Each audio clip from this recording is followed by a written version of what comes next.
spotting crime, bringing out, you can talk to your deputies, getting back to some of that type of policing. No one's ever talked about anything Your with name it. and contact information was provided to the commission by your agency coordinator identifying me as an area officer. One thing to bring up too, though, is that, he did away with, To file a financial disclosure. like the ministry So I figured with somebody side here that of the sheriff's think office. Although they don't Well, I have think it's just the fact that you, they used to have chaplains. Did away with that. Highly regarded member I think of it's this because it's Captain Fate or something, prestigious. made him do that. Several sheriffs across the state have done that. Did you see, there was a change in the legislature where municipal officers. Yes, yeah, I saw those cranky Oh, people. I don't have it. I need to bring it. If you have it, I'll do it like an official, because they didn't want to have it. They didn't have to file before. Not municipal. Oh, wow. Thank you. Sheriff in Hillsborough County, he's Catholic of faith, So municipal. but he believes, Like in cities, fact, towns. he's more, Crystal River. almost triple I was thinking more like chaplain Chicago. and Christianity inside the state. Those two. Well, think about it. If you have to deal with, going into a negative home environment, domestic violence, or something, you might need someone to talk to. Yeah. And then, Oh, here comes the traffic keeper. and then they indicted, he goes to prison for 20 years. And they run for office, get elected. Well, 30 years down there, I have some personal experience. Everybody ready? Yes, we've been waiting for David. No, you're all Beat right. you by a long shot. Ever. 15 minutes early. All right, here we go.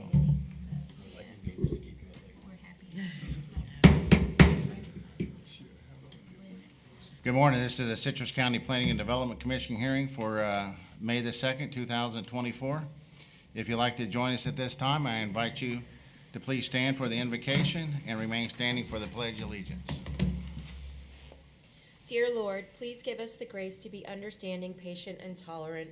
With these attributes, we can conduct our work in a manner which will be pleasing to Thee, our county, and its residents. In the Lord's name, amen. I pledge allegiance to the flag of the United States of America and to the republic for which it stands, one nation, under God, indivisible, with liberty and justice for all.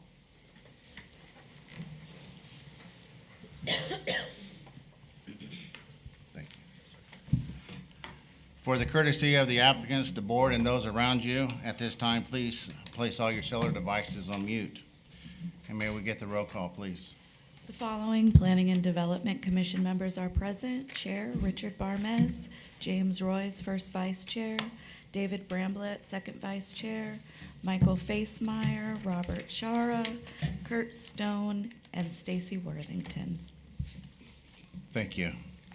If anyone decides to appeal any decision made by the commission with respect to any matter considered at this hearing, he or she will need a record of the proceedings for such purpose. He or she may need to ensure that the verbatim record of the proceedings is made, which record includes testimony and evidence upon which the appeal is to be based. During the public input portions of this meeting, individuals are given 3 minutes and representatives of an organization is given 5 minutes. When anyone is wishing to speak, please come to the podium. Please complete a yellow form to hand to the recording secretary. Please print your name, address, and the number of the application for which you are speaking on the form. The yellow forms can be found at the podium by the front door. If representing an organization, a letter of authorization must accompany the speaker. Comments will be limited to the topics being heard. Please state your name, spell your last name, and give your address for the tape record. Now this time, I'm going to open the podium for the open to the public. This is an opportunity for you to come forward to address the commission on any issues you may have, and this is not for any applications that's being heard today. Anyone? All right, this time I'm going to close the public portion of this meeting. We have minutes to be approved for March the 21st and 2024 and July the 20th, 2023. Mr. Chairman, I move the minutes be approved as submitted. We have a first by Commissioner Facemeyer, Second. and we got a second by Commissioner Worthington.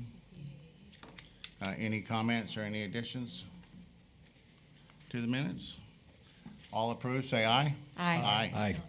Motion carries. Do we have any staff announcements? Not at this time, thank you. Thank you. Expar Communications, Madam Attorney. Yes, Commissioners, with regard to CPA AA-2024-00009, do you have any ex parte communications you need to disclose? And we'll start at the end, Mr. Sheriff. None. Site visit. None. None. None. Thank you, Mr. Chair. Thank you. Now it's time for application number CPA/AA/2024-00009. If the applicant's present, please make your way to the podium, and if we can get the staff introduction, please.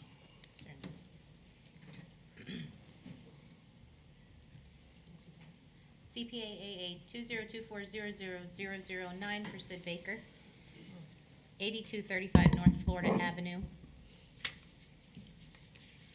This is an aerial view of the subject property.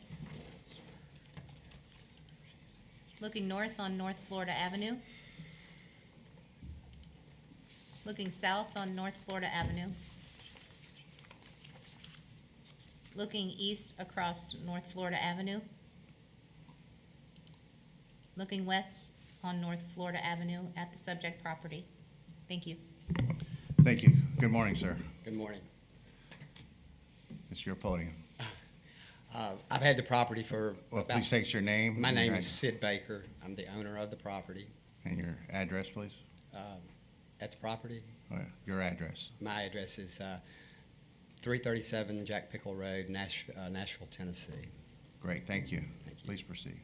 I've had the property for about 20 years, and it's just come a time in my life that I'm pursuing selling it, and I've had several interests as far as commercial purposes, and I wanted to pursue that avenue and see if I could make that happen and make it more sellable.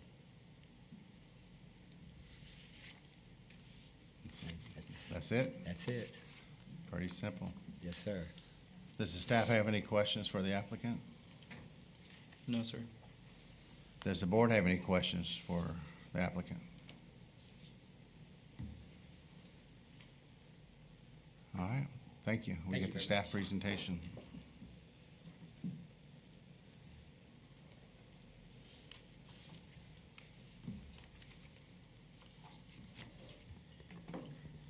Good morning, Jen Perkins, planner. This is an aerial view of the subject property. It is vacant, approximately 4.68 acres, and takes access from North Florida Avenue.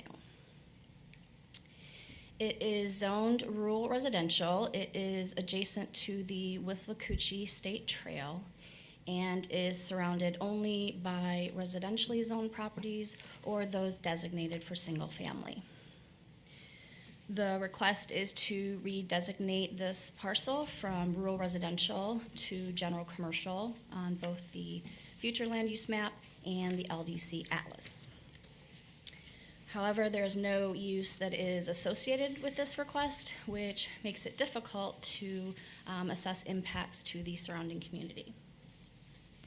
So if the application were to be approved, then any permitted use or those approved with a conditional use or PUD in the general commercial district would be allowable on that property. So an increase in commercial density or intensity may not be appropriate in that area. The property is outside the planned service area and has no access to central water or central sewer. This is another view of the subject property. This is a view of behind the property where the Withlacoochee State Trail is and some residential properties. So there is no specified use provided, which makes it difficult to evaluate effects on the surrounding community.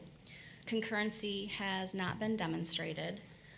There are no non-residential uses in the surrounding area, and it is incompatible with the comprehensive plan.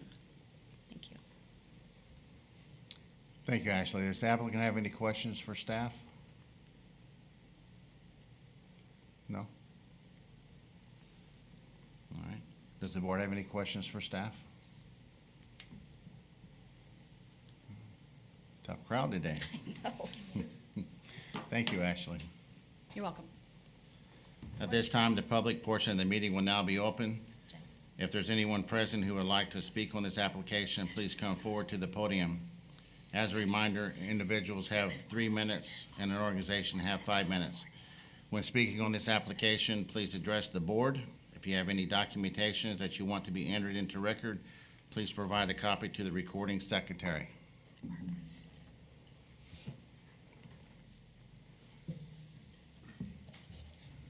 Good morning. We have 2 properties. Please state your name and your address. Sorry, I was getting to that. My name is Lisa Brown, and our property that we reside at is 8111 North Hillview. And we also own the abutting property to the rear, number 14 on Merrimack. Okay. We're not in favor of changing from residential to commercial for a variety of reasons. If I could get the picture of the aerial view, I'll show you. Okay. So if you look at the bottom right or bottom left corners, you could see the 2 houses that are in a corner. We are to the right with the pool. And then our other property is directly behind us, more to the left. So as you see, it would be across the road, across Merrimack, and they're already clearing. Yesterday, they cleared the property that we would be looking at from our Merrimack property, and then the property in question is the one that is being submitted for commercial use. We are not in favor of that, and here's why. Number one, I used to work in municipal government in the state of Maine, so I know how commercial property and zoning works. Once it's turned over to commercial property, it can never go back unless something happens here, okay? We moved to Citrus County last year in June. We closed on our house, and we bought here because of the community.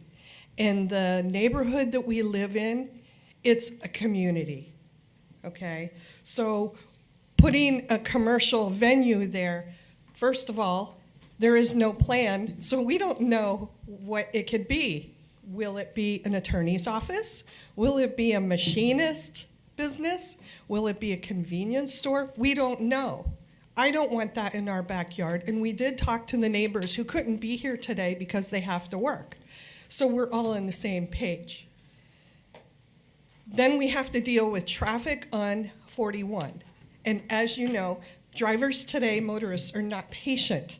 So if someone stops to turn into a business, you're going to hear people blaring their horns, starting engines, revving engines, etc. In the past, we have lived behind a business, and there is nothing more aggravating than being woken up at 4 o'clock in the morning because dumpster trucks come to empty the dumpsters, because that's when they do it. And we'll be dealing with noise if that goes through to a commercial venue. And then the loud parking and not knowing who's coming or going that's abutting the residential properties. So we also have the traffic issues when we pull out of Citrus, it's going to conflict because it's not too far with starting and stopping traffic. Okay, so there is that issue. All right, your 3 minutes is up, but go ahead and finish up real fast. I have two real quick ones. One of the reasons why we bought our properties over there is we enjoy the nature coast. And it's kind of ironic, I just saw your vision statement where people in nature live in harmony. Yesterday, something broke our hearts. And yes, it's a residential property, we get that, they want to build a house. But yesterday, when they were clearing the land, we heard several hawks screaming because they're railing over all the trees, taking the nests in that with them. We have a Thank you. lot of nature. And then my final is the Withlacoochee Trail. The draw to the Withlacoochee is the nature aspect, and if we keep going with business after business after business, it's not going to be attractive anymore. Thank you. All right, thank you. Anyone else like to speak?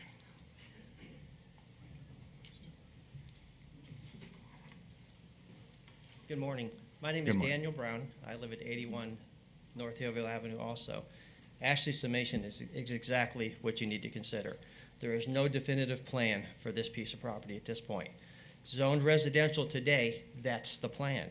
If you commercialize this property, the chances of it looking like it does between Hernando and Inverness over onto 44 is what it could look like at some point. Right now, we have gopher tortoises, we have eagles, we have hawks, we have a community, an actual community that gathers together there. But if you commercialize it, we have no idea what we'll get. Will we get a Dunkin' Donuts? Will we get a bar? We don't know. None of us bought our properties in that area to be subject to that type of business plan. We bought our houses because we like nature and the residents there.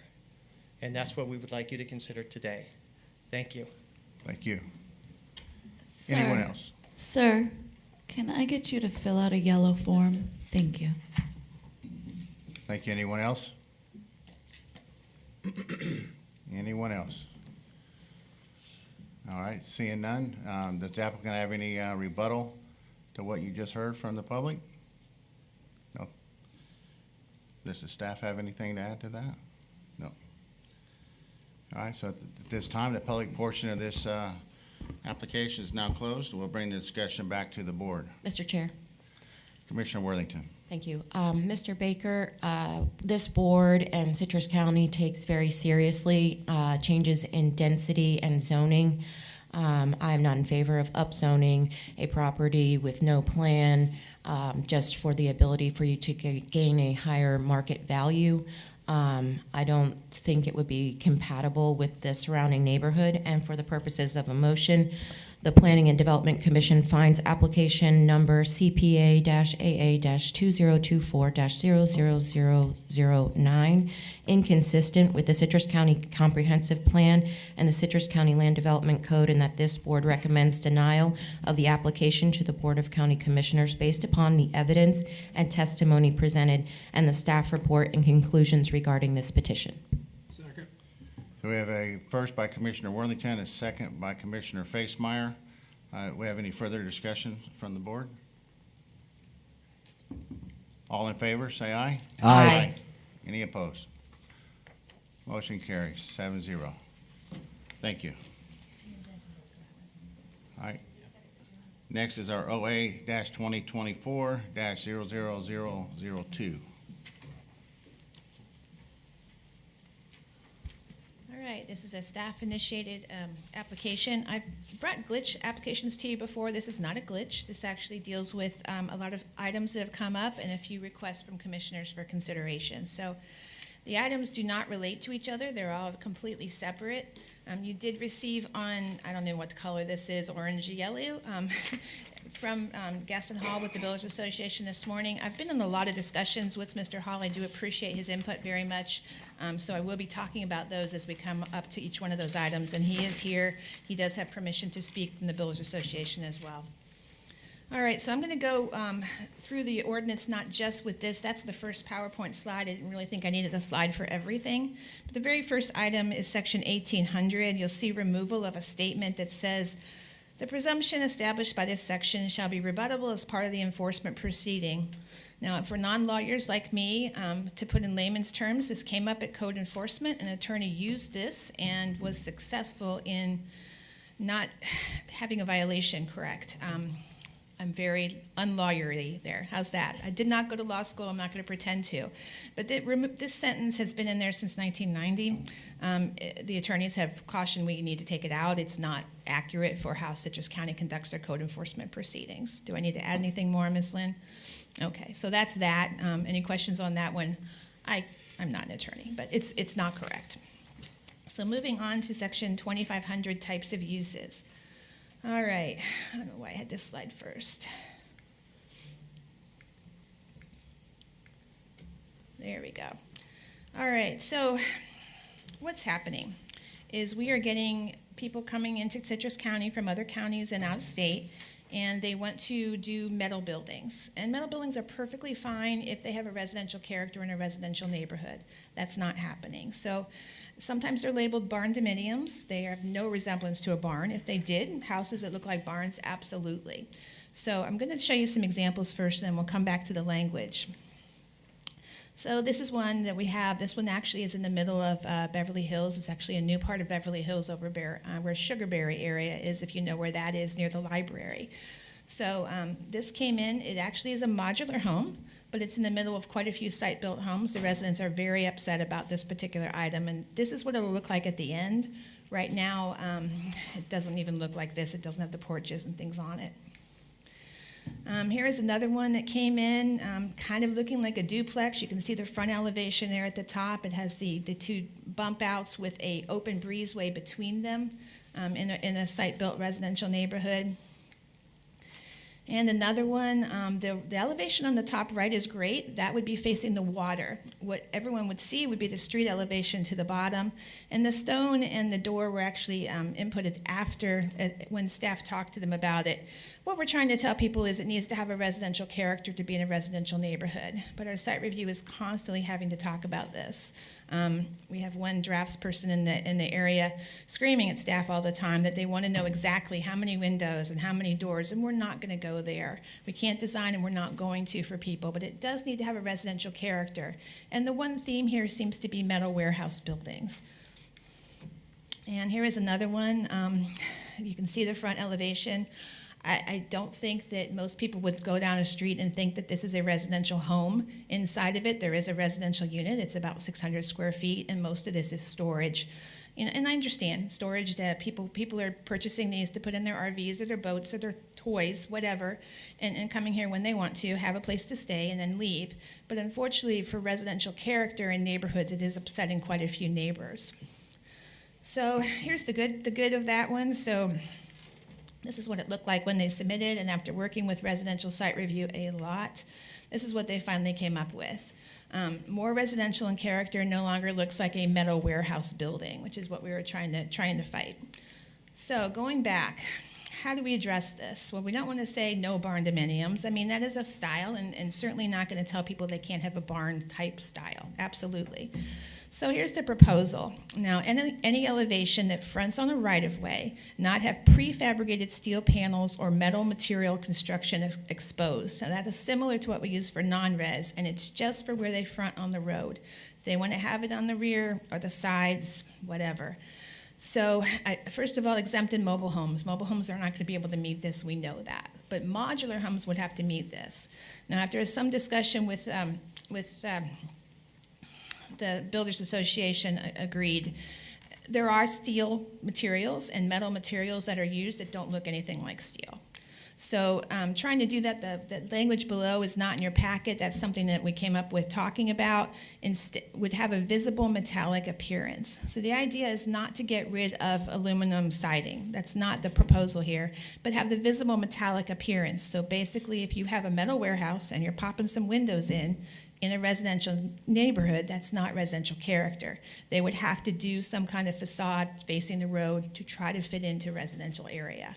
So this is what's proposed here. You see, I'll refer to the Builders Association comments on this, and it's on the number types of uses.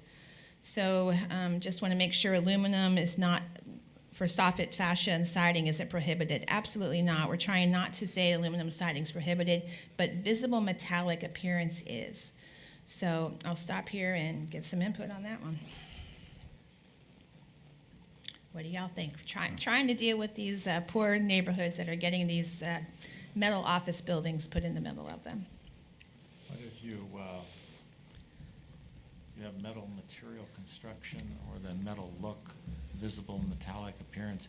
If they paint it, does it still have the metallic look? It depends on how they paint it, I guess. You can do a surface. You know, it's not that, you know, we're really not trying to be the aesthetic police here. We're trying to make it look residential.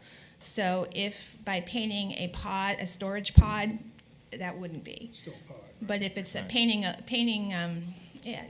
if it's the corrugated metal, painting it's not gonna change that. Okay, all right. I have another Yeah. question for the previous issue on the 850 square foot. Okay, I'm gonna get back to that. When you're ready. Yeah, Okay. yeah, sorry. I'm trying to do it in order, but I didn't put my slides in order. How about this one, first of all? I see Ms. Worthington frowning. You're my Builders Association person as well, so, and we'll, of course, take input, but, yes. In this particular case, you're talking about zoned residential communities. Correct. You're not talking about industrial, commercial. No, this is Areas. simply residential, and this is in the residential section, any elevation of a single-family residence or accessory dwelling unit. So absolutely, we already have this in place for non-res. Non-res already can't have the corrugated metal buildings. Industrial can. Yeah. But these are industrial buildings that are being converted to residences. Can you just say that it can't have an industrial building look? We can. Most I think that's a little harder to interpret than visible metallic appearance. They both are not as concrete as I'd like them to be, but industrial look is in the beholder. I've had the draftsman that does, or I had a contractor actually screaming at me about that to him it looks like a house. Okay, I don't agree. I don't think it looks like a metal warehouse that happens to have an office component. So, Joanna, I just think all of this language is so subjective too, anyway. I mean, like. it is, as is residential character. We try our best, but we're not going to come up with a checkbox of this many windows and this many doors. So struggling with residential character, I'm trying to take a little bit of the load off of the residential site review that they can refer to this and say, hey, there's a visible metallic appearance, so this kind of stuff, no, at least for the front. So question, how would you differentiate between aluminum siding or metal siding and prefabricated steel panels from an application, from a realistic Right. application? We wouldn't be looking at this at the product. We'd be looking at the appearance and the character. So you can have those products and absolutely still look residential. This particular item right there, no, they didn't bother. But you can have siding and absolutely look residential. That's perfectly fine. It's a visible metallic appearance. So when you're not bothering to try that, that's when you're having the problems. I have a question. So like in all zones, in all land uses, because like if you're gonna have a mobile home, they can look the way they look, and then disallow something, like I don't see much of a distinction between a mobile home and a metal building. Right, and mobile homes are exempt from this provision, so definitely exempted mobile homes. I understand, they can't meet this. So like if you have a mobile home in a zone, like in there, and then this wants to come next to it, this would have to put up a facade, but the mobile home doesn't. You're correct, and that is something that I can't really do much about. Where it's causing a problem are then site-built areas. Yeah, it is, if you want to do a site-built home, this kind of stuff, no, this is a problem. I wish it was a one-time problem, it's not, unfortunately. Doesn't does the manufactured home industry have an association? The people that actually build, I'm sure they do. They're exempt from this particular provision, but yes, there's modular homes, which are not manufactured homes. They're different. Right, but could you require anybody who's putting up or contemplating putting up one of these type of structures to be sourced from a place that's approved by the Association of Manufactured Home Association? Yeah, so they don't make these type of buildings. Right, these are site-built homes, and modular homes and site-built homes follow the Florida Building Code, whereas mobile homes are a different construction. So I think I can't really mix the two. I was going to suggest, Mr. Chair, if you want, because we're going one, site by site, if you want to open to the public on each issue, it might be a little clearer, because coming up and doing it all at once for Mr. Hall probably might be a pain. Yeah, I It's don't have up no to problem you. with that. That's It's the only fine. thing we have today, Okay. so I appreciate that. Yeah, it makes better sense. We'll remember better that way. And I'm not trying to stop the discussion, I'm just saying if, when you're ready, I know he has some input as well. Mr. Chair, just one more Commissioner question. Worthing. You say this is coming up a lot. In the past 3 years, how often has this come up? I don't have a number for you. I know that when residential gets frustrated, they come to me, and I can tell you it's at least 4 times a month, but those are the frustrating ones. The ones they can work with, they don't bring to me. This is coming up 4 times per month. At least, those are the ones they bring to me. There's more, but I don't see them all. This is the ones that they're having trouble working with the person, or they're not sure how to deal with it. I have a question too. Go ahead, Ms. Lynn. I'm sorry, not only does staff deal with this, but we had litigation over this issue, and staff's interpretation of the issue, and I can't even remember how that all came out, but it's a huge issue, and it's driven primarily by a few industry representatives in the county.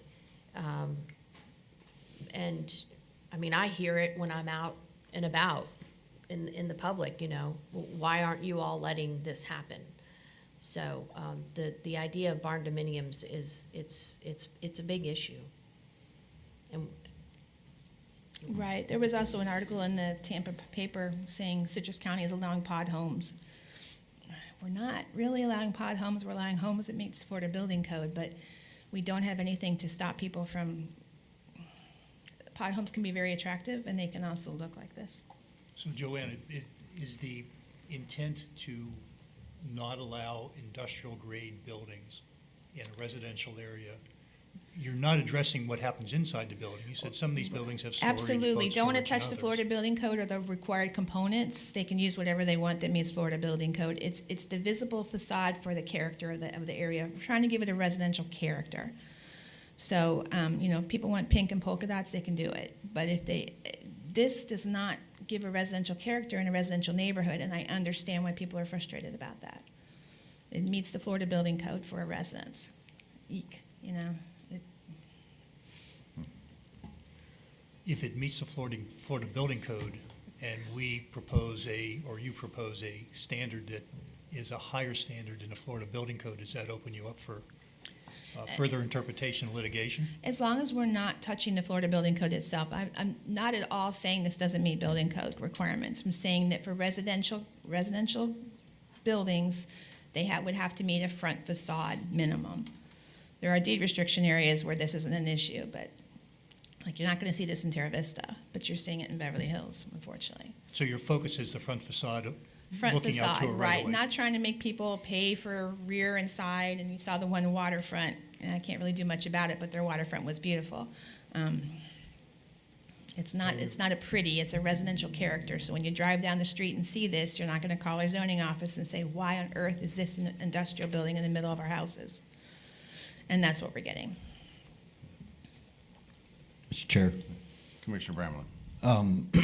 I fully support regulating this as a real estate agent and seeing some of the things that are happening out there in neighborhoods, obviously neighborhoods without deed restrictions, which we have a lot of in Citrus County, and people flock to those neighborhoods intentionally.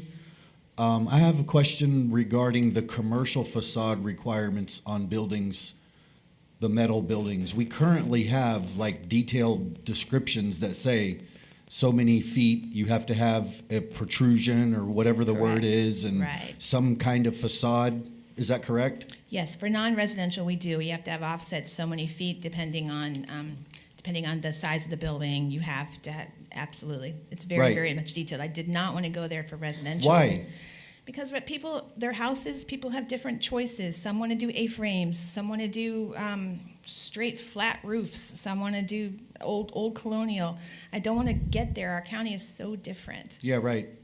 I just think that if we're gonna require it for a commercial, then asking residential to have some sort of requirement isn't that far out of line. Agreed, and that's why I'm trying to just say the front, just the front, make the front have a residential character. That's all we're asking is, you're in a residential neighborhood, have a character of a residence.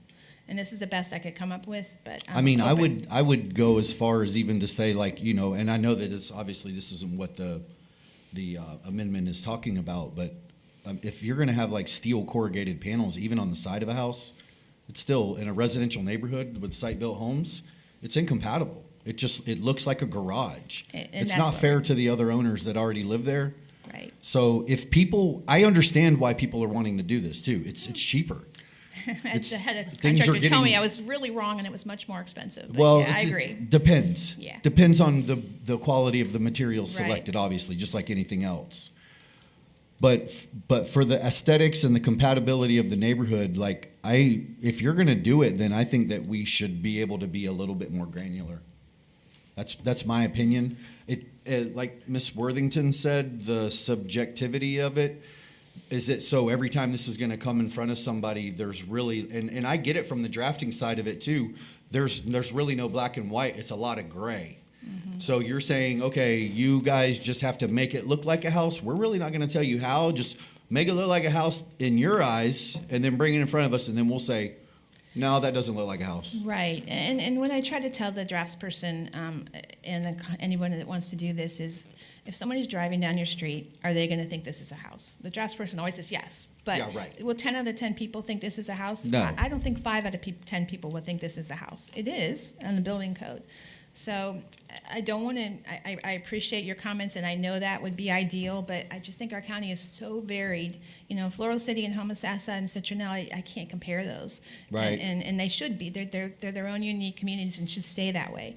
I just want to make sure that the industrial office stuff stays out of the residential neighborhoods.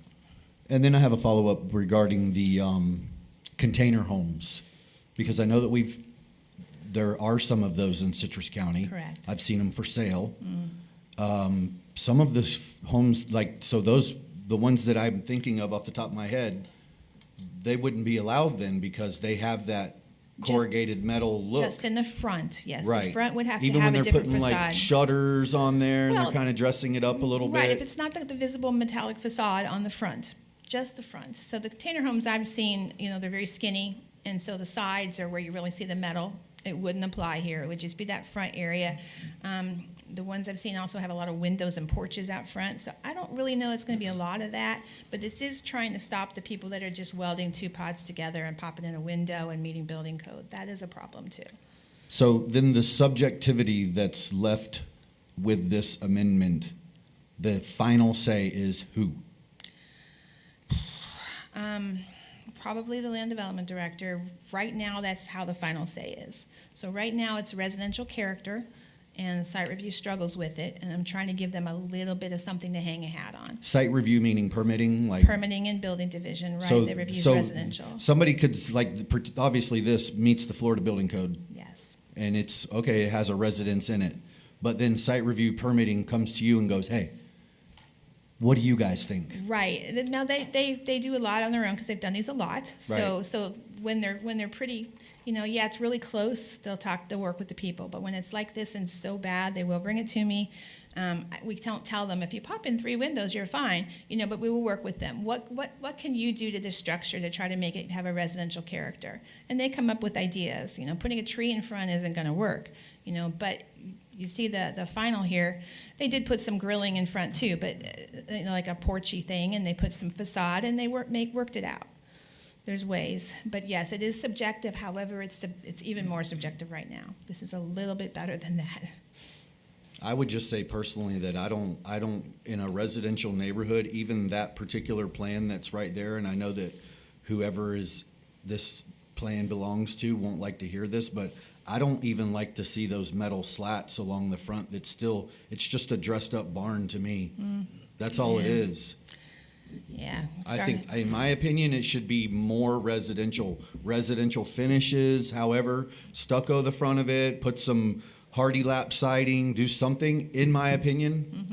Obviously, I'm just one, but that's just what I think, so thank you. And I just had require them for a residential permit to have a hip roof, and that will destroy the whole thing.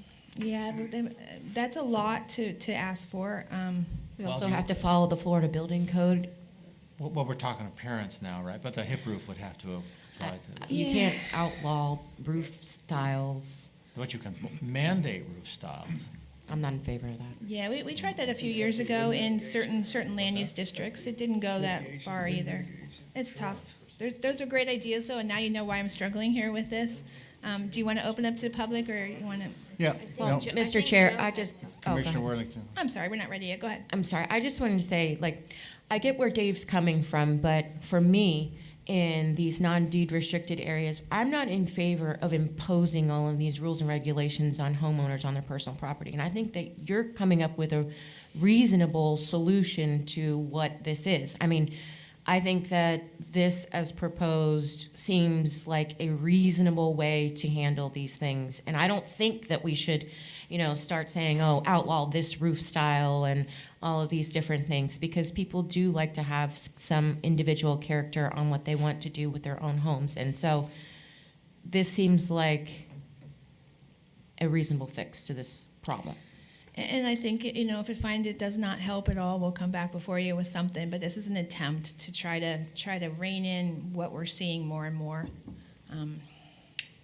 For what it's worth. I'm sorry, Joe, were you trying to say something? Yeah, I remembered something when we were having a discussion, and correct me if I'm wrong, but a number of years ago, there was a provision added to the Land Development Code for accessory structures that if you're under 2 acres in size, and you had an accessory structure that was over a certain square footage, I think it's 1,200 square feet, we actually prohibited those being, not prohibited, but they had to match the appearance of the primary structure. And that was something that came about because someone constructed something that was totally different than the home that was on the property, and there was a big outcry about it. It dwarfed it, yeah. And so, It did. We came up with that provision as a way to say, okay, well, he had this big monstrosity of an accessory structure, so let's get it a little bit more into a residential character, even for these large accessory structures. So, to me, this seems like it's something very similar, because if somebody were to come in with these big industrial homes, then they could have any size accessory structure as long as it met Land Development Code, and it would meet that provision of the code, but it would get around the intent of what that was put there for. So. Thank you. Mr. Chairman, does this apply only to the LDR and MDR?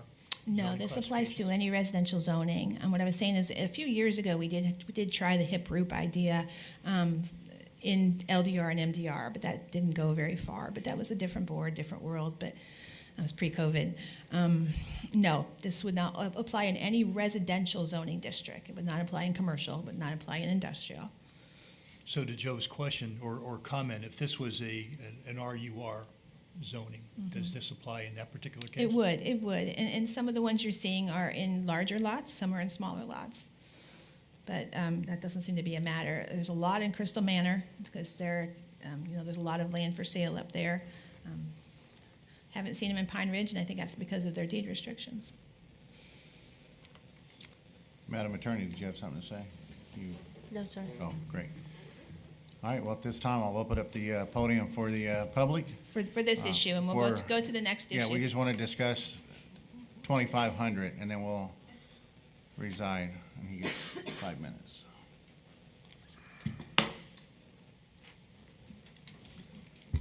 My name is Gaston Hall, representing the Citrus County Building Alliance. The only thing that we had issues with is that he soffits the fascias and the siding. And whether you do it on the front or all the way around, we have no concern with that either. All we're trying to do is make sure that we don't throw something out that we don't want to throw out. Thank you. Thank you, Gaston. Anyone else? Yep.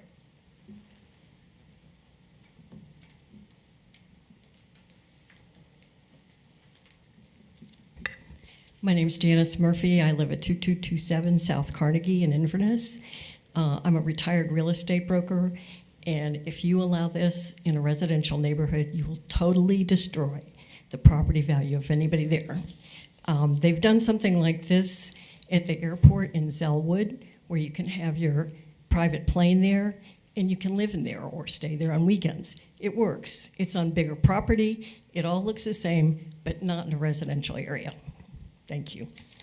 Thank you. Anyone else? Ma'am, can I get your yellow form, please?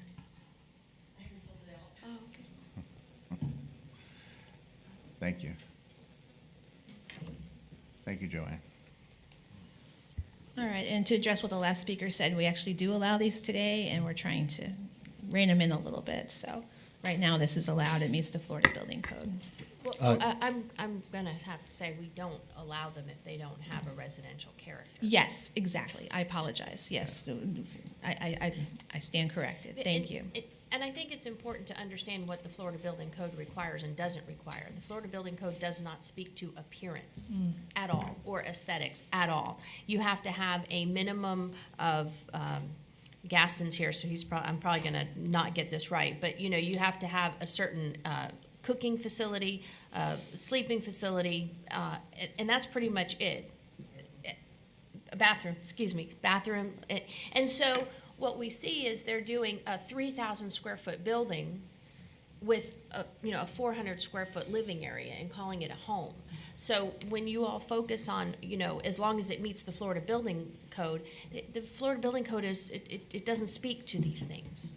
But what it does speak to is different products and not banning the use of certain products that are approved by that code. So Right. And this doesn't do that. is approved by that code, and that's why they are allowable. But this, I've already said, I think it's a reasonable answer to this. But I mean, that's just what I'm speaking to when I say the building code, is that we have to allow the use of products and building materials that are approved. All right. Thank you, guys. Great discussion. I appreciate it. Next is residential accessory uses and guest cottages specifically. So we've had some discussion come up with some of the commissioners as far as guest cottages. Right now we limit the guest cottage, which is the second living unit on one parcel, to 850 square feet of living area. Now that is living area. That means you can have decks and porches and pools, etc. But there is a proposal to possibly allow more if you have a larger lot. With conditional use approval, they would come before you guys.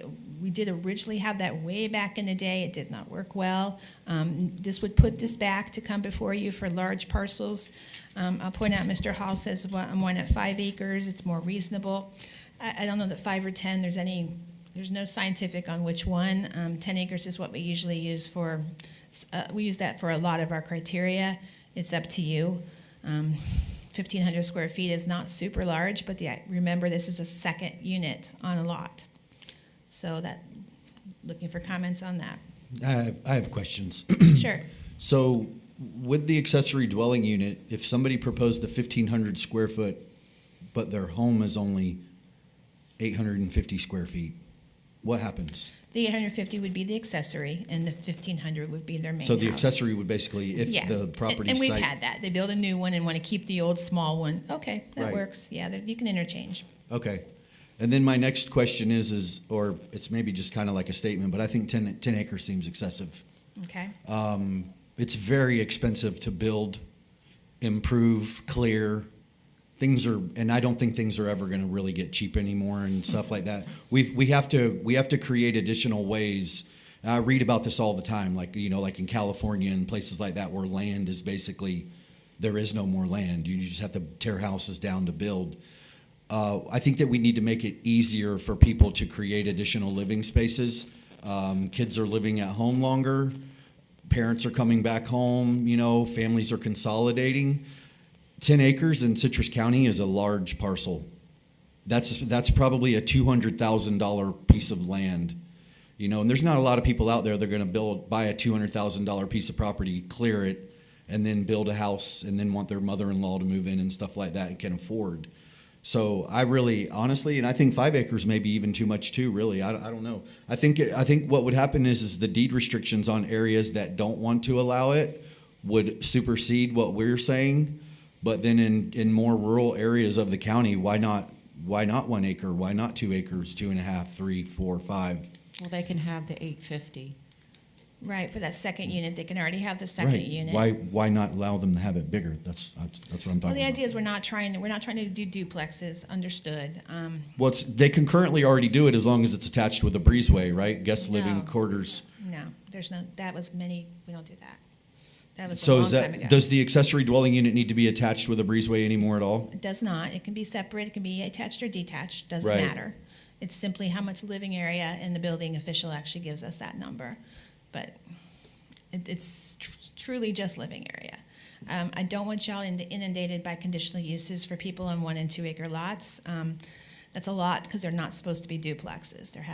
They can do an addition all day, but they can't unless they don't have room. But that second unit, attached or detached, is the issue. How big should the lots be to come before you? And I don't want to make it too small because I don't want this to be 1 acre lots coming in here. How do you decide that? Neighborhoods get upset when they see two units on lots. That's why 10 acres was proposed, 5 acres if you think there's a consensus for that. I know that's what Mr. Hall said. I agree with Mr. Bramlett, but I would say 5 or 10. I'm fine with 5. Can I get a consensus on 5 instead of 10? I agree with 5. That was my number coming in. Okay, I've got more than half. I don't know if you want to open it up to the public on this one or not. What's driving the increase from 850 to 1500? Simply because it was brought up by a commissioner, but we're also hearing it from the public, is only 850? I want more than that. And in some places that might be warranted. That's why the conditional use process, there might be some places it fits. There's other places, are you kidding me? It does not fit. So I don't want more work for y'all, but I think that that's what you do is a case-by-case basis. Do the requirements for the fit and finish that have to match the original structure still remain in place? That's for accessory structures. So an accessory dwelling unit wouldn't have that. That would be like a shed or a detached garage on 2 acres or less where it's more than 1,200 square feet in size. So that's not going to come in play anyway. Eric? I'm sorry, I didn't really look over at you, apologize.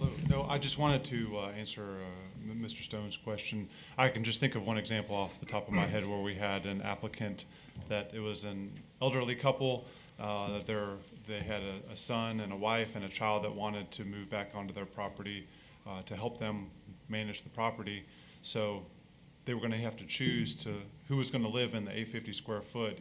The elderly folks that had lived in a 2,000 square foot house for 50 years, would they be willing to downsize? Or the family with the small child, would they be able to fit in the 850 square foot? So that was just one example I thought of where maybe 1,500 would be more appropriate, and it would make just their accommodations nicer. And because the older couple, they've lived on that property for decades and decades, so they wanted to remain on the property. And just with the cost of living nowadays, the young family, it seemed like the most economical option, and they could help each other out, and it was just a generational opportunity for them to share a property. But the 850 square foot put a squeeze on either one of the family members, either downsizing or trying to start a young family. It was tough for them to make that work. And that's on one parcel. So we do talk to people sometimes about splitting their parcel, and then they can have 2 houses and 2 lots, but this is the option. So I got a consensus for 5. Did you want to open it up to the public on that? Anyone from the public want to talk about 3101? If I talk about it now, can I talk about other parts of this later? Yeah. Yes. Yeah, we're going issue by issue. One of the good reasons Morning to take it up, yes and all again, is handicapped people. 850 is hard to put somebody in there with handicap meeting all the criteria. So, if you look at all the parcels that are around Citrus County, 5 acres is a pretty common one. 10 acres, you're starting to get a pretty high-end price to try to purchase that property. So that's why we asked for 5 acres. Thank you. Thank you.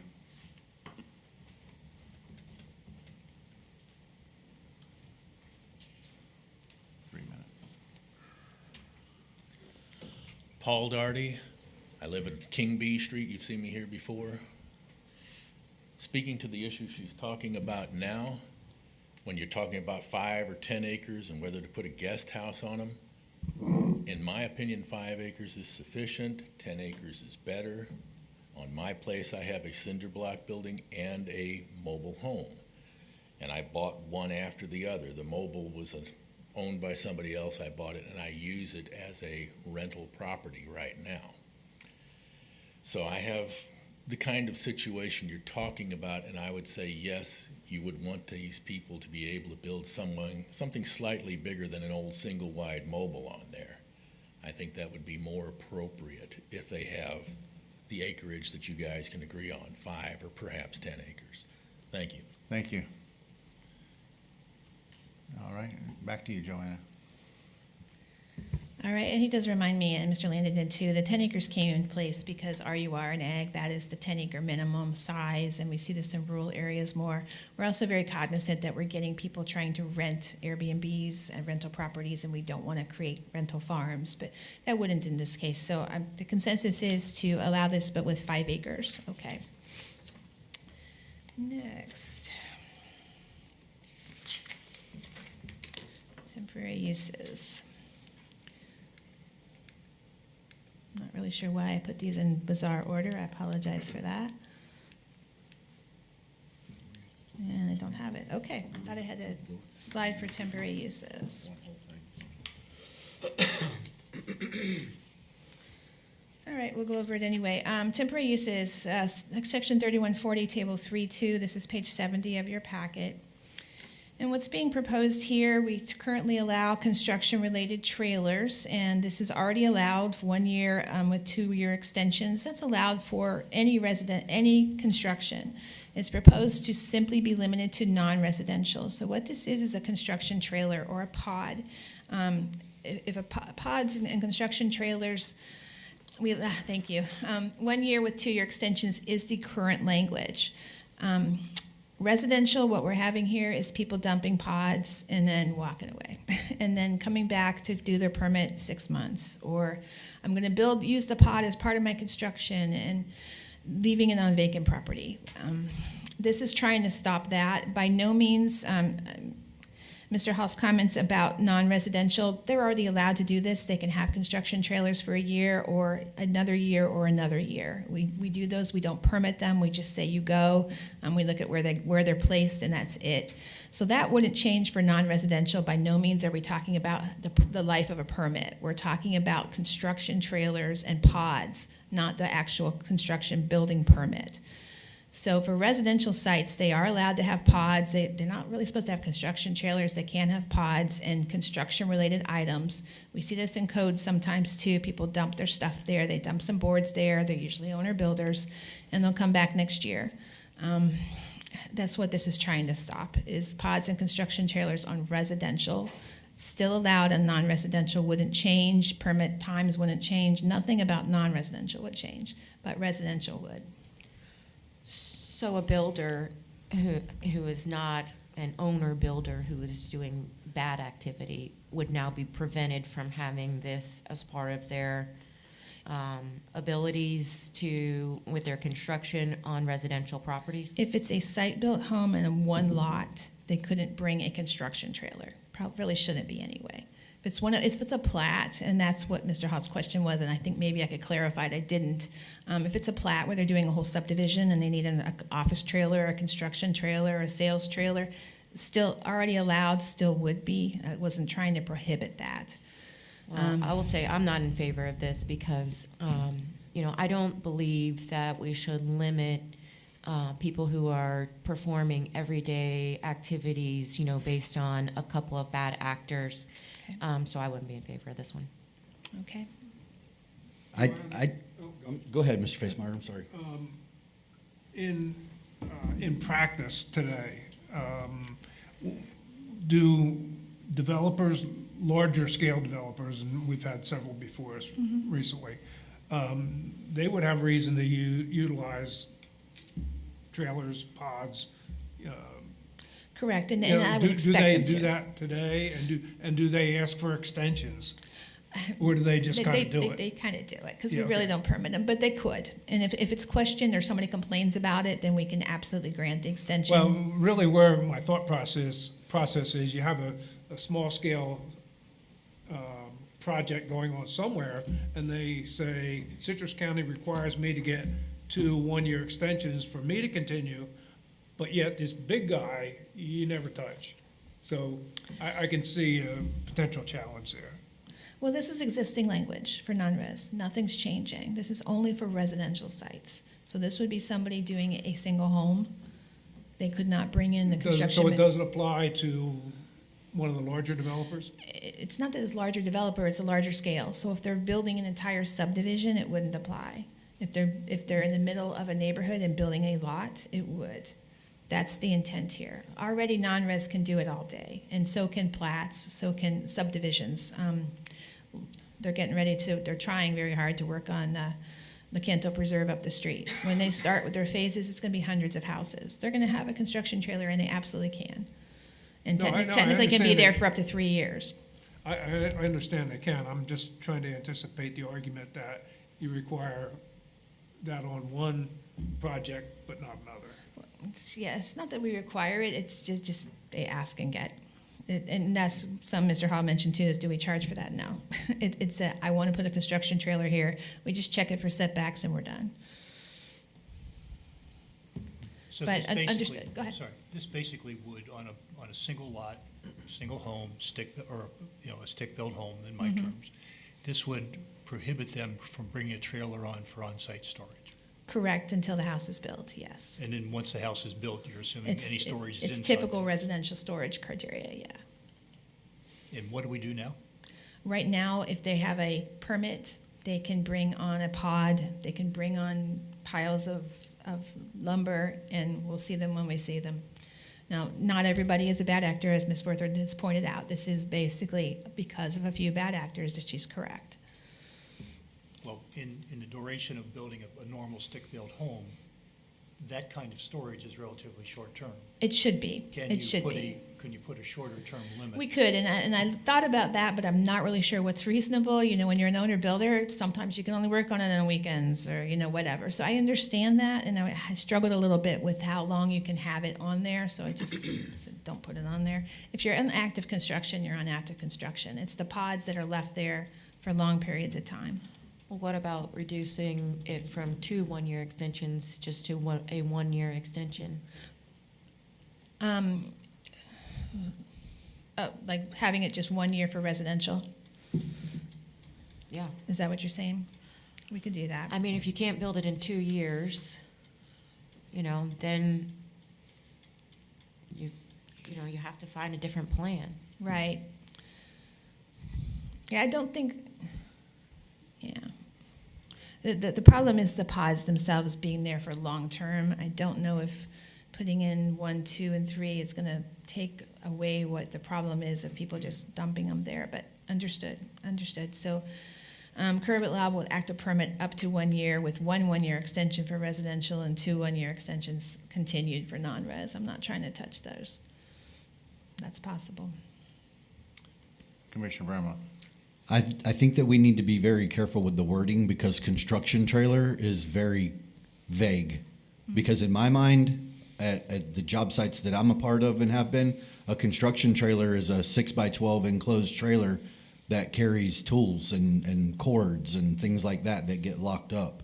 Are we saying that those aren't allowed? Because if that's what we're saying, then I'm vehemently against this because that's just, with the stealing and everything that's happening on job sites these days, people are, ransacking job sites left and right. There needs to be a way for people to lock up their stuff.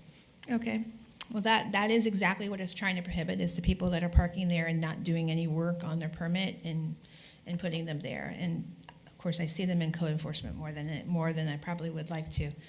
And so what precipitated this? People in the neighborhood are calling going, this trailer is at this job site and it's been there for 6 months. Yes. Or this pod has been dumped here and nothing's happened for a year. And then I know how we get into, like, if you're going to say, well, if it's a dormant job site, well, how is that? That's a highly subjective statement too. So I understand the situation, but I think that we need to be very careful with the language. A construction trailer is very vague. That's a large definition, in my opinion. Well, the wording actually, and I didn't put it all on this slide, is construction-related activities, including construction trailers, portable storage units, and employee parking, is the wording in the code right now. Right, so like home builders, general contractors, we have one sitting here as the chair. They have like trailers. They bring their trailers. It's a 6x, 8x, however many, and that thing sits on the job site until the job is done. Sometimes. And this is not intended to, well, okay. So I'm getting from you, and I think Ms. Worthington, that you're not supporting this particular change. Can I get a consensus on that as well? Mr. Royce? What if we somehow separated the construction trailers by the ones that have license plates being allowed? Well, I think that the pods, people have pods too, and not necessarily construction trailers. I don't know. I think that people should be allowed to lock up their personal property on their construction site. I'll leave it at that. Okay, so pods wouldn't have license And I agree plates. with my colleagues to the left. Okay. Because I have a construction trailer, and you all came out and visit me. I don't. I mean, you're code. I know. Because I parked my construction trailer on my property, and somebody don't like it. And I'm like, well, I'm not working this week. I'm working next week, or I don't have a job right now. I got to park it somewhere. It's licensed, it's tagged, it's legal, but yet, would this interfere with If you that? have an active building permit and you're under construction, I would not bring you at all to code enforcement for that, but this is trying to stop the people that don't follow that. But I get a consensus here, so that's fine. I Yeah. guess I'm gonna be an outlier here. I think the operative words here are active permit up to a year with an extension, as compared to no active permit. The unintended consequence is somebody is storing these on a site for a long period of time to be there. They own the site, but they're not intending, if they don't have an active permit, to actually be involved in construction. Now, we can currently cite those, and we do. So and I this is, actually that's agree. already in place. That's already in place, but what this would do would say if it's residential and they have a permit, but they're really not doing any work on it, and they've dumped their stuff and left. Well, that's subjective. I mean, Yeah, that could it be, is. It materials, is. shortage of materials, shortage of labor. No, And then you get into a timeline, but I think your term here, active permit up to a 1 year, is where you ought to stay. Okay. Because absolutely, you need to be able to lock up your tools, protect your site, store your materials, but you shouldn't be able to turn it into a dump. And this was triggered specifically by one site that has a pod that's been sitting there for about 8 months now. But they do have an active permit. But So, is the issue then not so much the pod, but there's no activity going on the site? the Is that- pod, it's the pod. The pod's on the vacant lot and they don't see any construction happening, so. The So- neighbors don't like the pod. So you can show, you could mandate that progress be shown on the. Well, on the problem with that is, job? you have so many months to call for the first inspection. That's usually a T-pole. You're not gonna see any construction then, and then they have to keep the permit active, but there are ways to keep permits active without showing anything visibly for some time. You guys are thinking about the good guys. Yeah. I We mean, see more of the I bad know, guys. I know that there are bad guys, but I don't think we should change the law Okay. because there's a pod in a neighborhood for 8 months and the neighbors don't like it. Okay, that's Some clear. commissioners. The only thing I would say too is like, people move to deed restricted neighborhoods because they don't want things like this to happen. And then there's people that don't move to deed restricted neighborhoods because they don't want people telling them what to do, but then they want to tell other people what to do. May I just say something? A lot of people move to deed-restricted neighborhoods, but deed-restricted neighborhoods find it easier to call code compliance to take care of their deed restriction violations. She's right. Yeah, but code compliance doesn't enforce deed restrictions, do they? No, but they enforce our code. Right, so this kind of So stuff if would, it's much cheaper, to call code compliance to enforce your deed restrictions than to pay a lawyer to take somebody to court to enforce your deed restrictions. So if somebody's doing something in a deed restricted neighborhood that violates a county code, they're gonna call code enforcement, they're not gonna enforce the deed restrictions. So, if somebody brings a pod in and it's in a violation of a deed restriction, they're still gonna call code. They're not gonna, litigation is expensive. We're not. We're cheap. Free. You should make it more expensive then. Charge every time I do a code complaint, oh my goodness. Like that idea. Okay, so obviously not supported. Eric has something. Sorry, I'm sorry. I We need to look it over sounds here like more. there's a consensus that you want to continue to allow these, but can we get a consensus on what a reasonable timeline would be? I think if we could compress the timeline, and Ms. Worthington mentioned 1 year extension, maybe that would be a compromise. And if the neighbor that doesn't like the pod next door knows that they're on the clock and at a certain date it has to be removed, I think that would help. That would help the problem and still allow the good guys to do what they want to do. Well, and also I think that it would, getting a little bit more granular with it. It depends on at the phase of whatever it is that they're building. Because if you have a locked structure with doors and builders, they hurry and rush. You try to get to locked in. You get the roof on, you get the doors in, you get the windows in, you can get locks and stuff. Now you can lock your stuff inside the structure itself. a thought I had is from the clock would start the date the issuance of a permit, and then you would have an end date at some point. So instead of having the open active permit, which you can extend for years and years and years, if you had the date the permit was issued and then an end date that was defined 1 year with 1 year extension or something. Yeah, I think that makes sense, because then that gives people incentive, hurry up and get to dry in phase, get to lock phase, and then now I can put my materials into the unit, that's being constructed.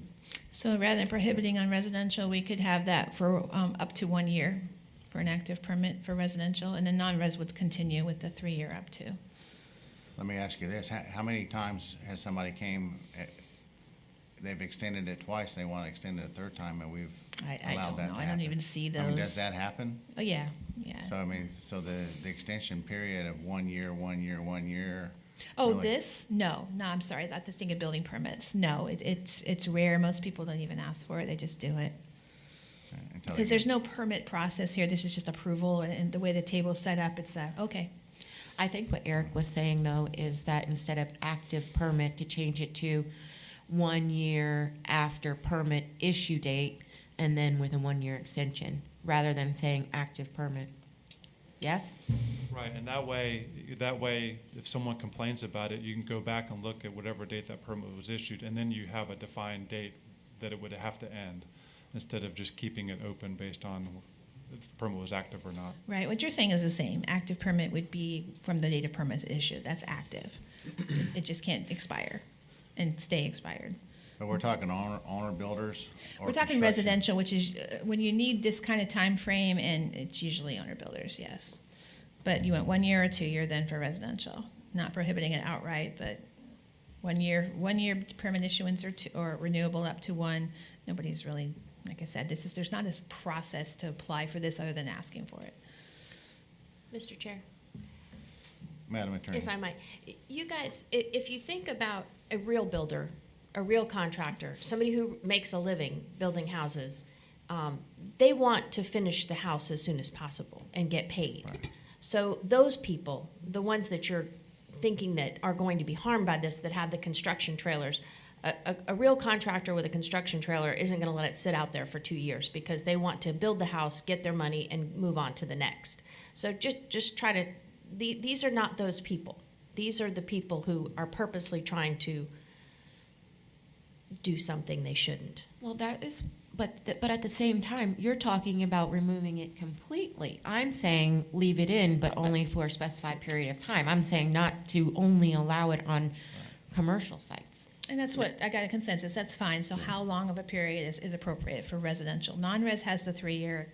I'm not having any problems with non-res, I like what Mr. Landon said. Yeah, I agree. which is 1 year 1 renewable year. up to one. I think if you're gonna do it, like, cause I understand, it's always the people that are finding the loopholes in the system. Yeah. You know, they wanna pull a building permit in Crystal Manor and they don't actually do anything, there's no forming, no grading, no nothing happening, but they're gonna put a pot on there cause they put their four-wheelers and their tents and stuff like that in there. You're I summarizing know, an exact cause they case. call me Yes. all the time. Yeah, that's an So exact 1 case. year, I think 1 year is, and then if it's a problem, then we can come back and say, hey. Okay, so non-res wouldn't be touched, they're still allowed, renewable up to 3 years, and residential would be 1 year renewable up to another year. Well, let's open it to the public. too. Yeah, of course, I'm trying to get your consensus, absolutely.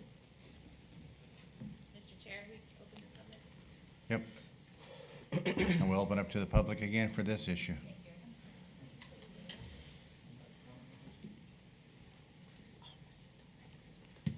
Gaston Hall, representing the Builders Association. We have a lot of problems with this one. A commercial job, if you think about it, just go to 486 and 491, the first permit they pull is a site permit. So that triggers this automatically. It takes them a year to clear the site. It takes them more than 2 years to build the property. They're in violation, but they're in compliance with the state of Florida building code. So the building code has timelines in it, has requirements to keep those timelines going. So you just can't go years and years and years. You have to get an inspection within the first time frame. You have to have an inspection every 6 months after that, or the permit dies automatically. So there's criteria there for that. Commercial, if you're building commercial, any size commercial, you gotta have, we don't use pods, we use semi-trailers. You have to have a construction site trailer because all the requirements of the state and the Fed, that if you have all your plans and documents and permits up, it takes the trailer. It's huge. You have to have that up to be legal. You have to have that up to inspections. So commercial, the 1 year with extensions is just crazy because it doesn't even meet what the building code says. Building permit can be longer without any kind of extensions. So you're gonna get to the point where you're gonna have a commercial or residential job under construction. You're gonna say, oh, can't do that anymore because your permit, we ran out of time on your permits, but the building code says, no, you can keep on going. Do subdivision development. Put a trailer on there as you first start the subdivision. It's gonna take you almost a year to get that subdivision ready to build on, roads, water, sewer, all the other stuff you have to put in. So you've eaten up a year almost before you even get to the first time you can get a building permit on there. Nobody likes you to build on those sites until they're done. The banks, the county, nobody likes you doing that, so you can't pre-start your houses. In order to get a loan, you have to have a building permit in your hand. So it means you have to apply for it, go through all the criteria to get it in hand, then you go to the bank. And the bank says, okay, that's your last requirement. It's gonna take you 30 days to close. You've got to have the notice of commencement done by the bank before you could even start the job. If you start the job before they do it, they won't give you the loan. So there's a lot of details in here that are opposite of what the Florida Building Code says. So Florida Building Code always trumps the LDC, so just keep that in mind. You're going to have bigger builders in here, bigger houses. I've got relatives that live on the west coast of the United States. Some of them are up to 7 to 10 years to build a single-family home. So that's where we're headed. When you start getting into these bigger homes, these bigger lots, you don't do those in a year. They're all hand designed. You can't even order stairs until you build a structure up where people come down and measure that room, and then they construct your stair system. So you're talking a lot of things that run those residential homes now, because we're not into the small stuff anymore. We're into the big stuff. We're in multi-million-dollar single-family homes. So just keep that in mind. But we're definitely would like you to stick to the layout of the Florida Building Code as far as extensions and permit times. Thank you. Anyone else on this subject? Any other comments from the board? Yeah. Commissioner Worthington. I get what Gaston is saying, but he's addressing commercial, and this is all specifically to residential. It's clearly outlined there. But his point about loans and construction loans is a good one, and it does apply to single-family residences as well. So you're going to have to get the permit, then apply for a loan, and then get a construction loan, and that can take some time. Right. This is not about permit times. This has nothing to do with how long a permit can be. This is simply how long you can have a construction trailer on a construction site. But if you can't get your house dried in, locked in within a year, now this is where the compromise that we've come up with, within a year. Right. If you there park is your no construction. extension. Well, you said 1 year with a 1 year extension for residential. So if you park your construction trailer there, you should be ready to construct, and you have 1 year up to another year to do it. Right now you have 3 years. I thought it was only up to a year. Yeah, right now you have 3 years. This would make it 2 years for residential. That's the only change that's being proposed here. The non-res sites are the same. This has nothing to do with how long a permit takes. That's the building code and the building official, and we're not involved in that. This is simply how long a construction trailer can sit, or a pod related to the construction can sit on a site. And the only change here that's proposed based on your comments are residential would be up to 3 years, would go to up to 2 years. That's all. What about the building code, whatever he was speaking to? He's speaking to the residential permit or any permit times and how long to keep them active. That is not this. This is simply construction trailers, which are not permitted at all. They're just allowed. Absolutely, how long a permit takes is entirely built by the plans examiners, the building officials. They deal with that. This is not, the LDC is not overriding or conflicting, in my opinion, because it's simply about construction trailers, which don't pull permits anyway. I just think that what we're trying to fix by allowing it with an active permit as opposed to an active job site, it's still, people are still going to circumvent, and there always will be. They will, and it's existing language is active permit, and Right. and an active permit to us is a permit that's not expired. Yeah. Period. But sometimes they're expired and they can renew them. Okay. Right. So then, it's expensive to pay impact fees, get permitting, go through the process, but it's much cheaper than actually building a property or, actually improving a property or buying an improved property. So there's still gonna be those people that are going to buy a lot because they wanna store all their stuff over here, and they're gonna put a pod on their construction trailer, and they're never gonna build a property. Right. They're never even gonna scratch dirt. Right, so this would So be. I know that it's a lot more tough to deal with and kind of, police. But I think if what we're really trying to fix is something needs to be done with an active job site. Like if you're going there and you're just going to clear your land with your permit and you're going to stick a shed, and of course things happen. People get sick, the economy tanks or whatever.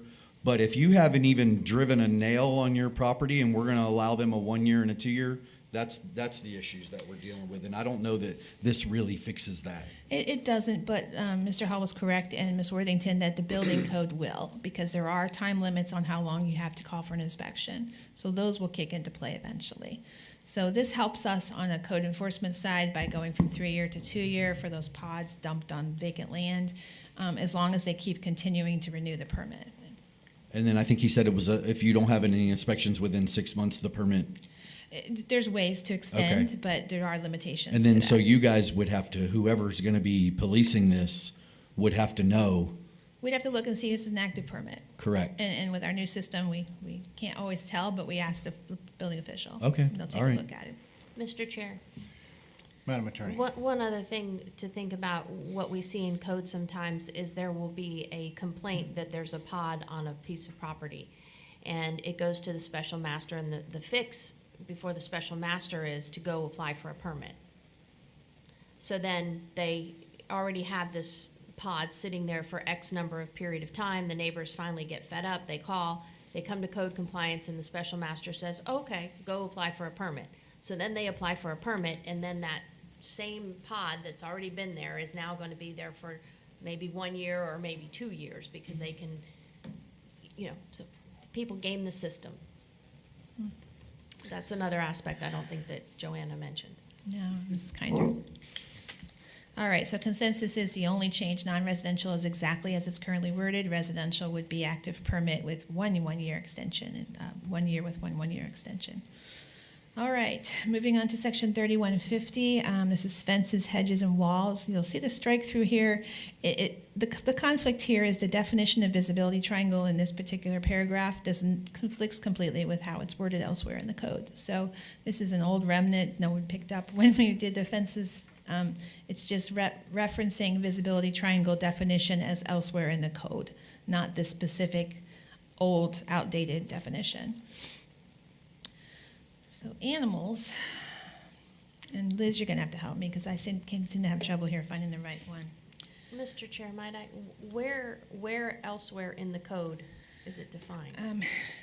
Don't have, I'll have well, to I'm find sorry, it for you. just- Yeah, I'll have to find it for you. It's in the, Joe, I know it's in chapter 7, and there is actually a section labeled should- visibility triangle, yeah. Shouldn't we say as elsewhere defined in section? If you feel that's more correct, I just felt elsewhere in the code was fine because visibility triangle's defined there, but we can put in this, we can reference the section. That's why you're here. Sorry. No worries. All right, animal schedules. So right now, our animal schedule, how many horses, how many goats, how many rabbits you can have on a site are regulated by acreage. They're regulated by land use district, but if you have at least 10 acres, the animal schedule goes away and you just have best management practices. There is a request to remove that 10-acre exemption and say they also have to meet the animal schedule. So, for example, cattle, 1 per acre. If they have 10 acres, they can have 10 cattle. This will remove that if they have such a large lot. Why? Because we were requested to do so. I don't have any other reasons to say. Every year, we have school-age children who participate in FFA and these types of things, and people with 10 acres or more often take these kids' animals and help them have a place for them to raise their projects. I don't know if this would impact that. It would not. There's a special section about that. Trying to see if I included it in here. I might not have. It's probably the actual next section after what I printed out for you in the ordinance in animals. There's a provision about the 4-H and keeping of those, and there's a limitation on how long you can have those, of course, but that's a separate section. So that wouldn't impact this. However, if they're 10 acres and it's not related to that, and someone wants to, this would remove it for 10 acres. I don't know how else to say it. I'm sorry. And you don't have to support it. It's really up to you. It was just because, I mean. We have sites, we have complaints about larger areas. People move into areas next to large lots, may not anticipate that there would be animals there. And so people that are smaller than 10 have to follow the schedule and have a limited number of animals, and people that are larger don't. Okay, well, I'm not going to support this because Florida agriculture and is very important to us as a population. We all saw during the coronavirus how important it is to be able to have locally grown food, and I would not want to impact any of our farmers or agricultural businesses. I don't really understand why the change is being made. So I wouldn't be in favor of it. Okay, it appears to be for smaller lots next to large lots, is what the impression I received. Tough. And it's only in certain, I mean, the other thing too is it's only in certain defined land use categories. It would be, low-intensity coastal and lakes, central ridge residential, low-density residential, and port. So it wouldn't be ag. Okay. I mean, but it would be rural residential.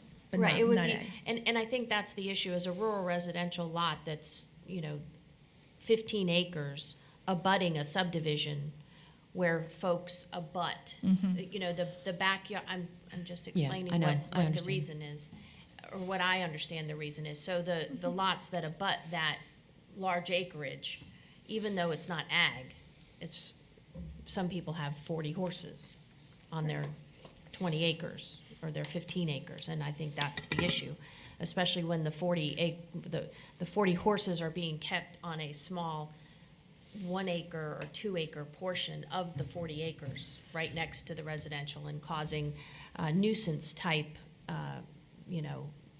waste and flies and noise and things, poop. And that's the issue, is the smell and the nuisance coming from that. That was the particular. Thank you. Better explanation than me. Smaller lots next to it, but that's How better. many of these instances are we talking about? I'm aware of one that's One. a major issue.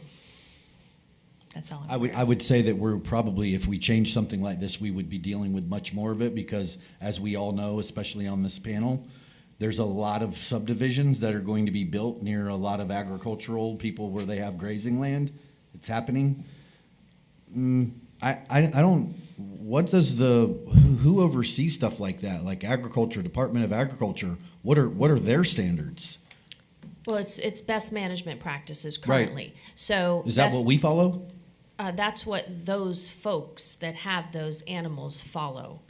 And so currently, we don't have any regulations related to it. So if the best management practices that those other folks feel are inadequate for what the neighbors want, the county has nothing to do with it because they're following the quote-unquote best management practices for raising horses. If they have land and they're following the best management practices and that's the overseeing body in that particular situation, then I don't think Citrus County should usurp that. I think we need to make a change to this, add roosters, and keep it the same. Oh, my God. You want us to allow roosters? No, roosters are prohibited in a residential area, and I'm not going to go there. I can't Sorry, try Madam it now, I Attorney, think, I had to because throw for that some out. reason- No, roosters, They are prohibited in residential areas as animals. No. but some people have roosters as emotional support animals. That's true. That's true. We deal Don't with say it out loud. We deal with this in code compliance. Like the word rooster, every hair on the back Yeah. of my neck stands up. Yes. Just when like you a say rooster. Continuing with animals, we do have a section But about. what are they used for? What do roosters do? Apparently For they're laying emotionally eggs. supportive. They're needed to make Okay, well, this diverted easily. Little chickens, not eggs. Staying with animals, there is a section about pets, not the animal schedule, but you also can have personal pets. Now, we're not talking dogs and cats, but you can also have rabbits and hens, ducks, guinea pigs, turtles, etc. And there's a maximum number here, but what this has been interpreted of is, I can have one of each. So yes, we have several menageries of 12 quail, 12 pigeons, 4 hens, 4 ducks. I can have. It wasn't intended that way. This was intended as small, supposedly non-intrusive animals. You can have them as pets outside, but not. You can have a zoo, and so. Putting one type of in front of this is trying to make it clearer. If you want rabbits, great. If you want rabbits and ducks, you need to look at agricultural property. This is not that idea. That's what this particular item is for. Is this in all land categories? This is all in residential districts, yes. You can I'm not in have favor rabbits. of this either. Well, it already exists. We should take this out. It already exists, but so if you want rabbits outside, you can have rabbits outside. But if you want rabbits and ducks and hens, not roosters, no, this was not intended to give you a zoo. So you're what this adding the one type of. Yes, trying to limit it to you can't have all of them. I don't believe we should limit this. You want to have all of them at one site? Yes, who cares what people have at their house?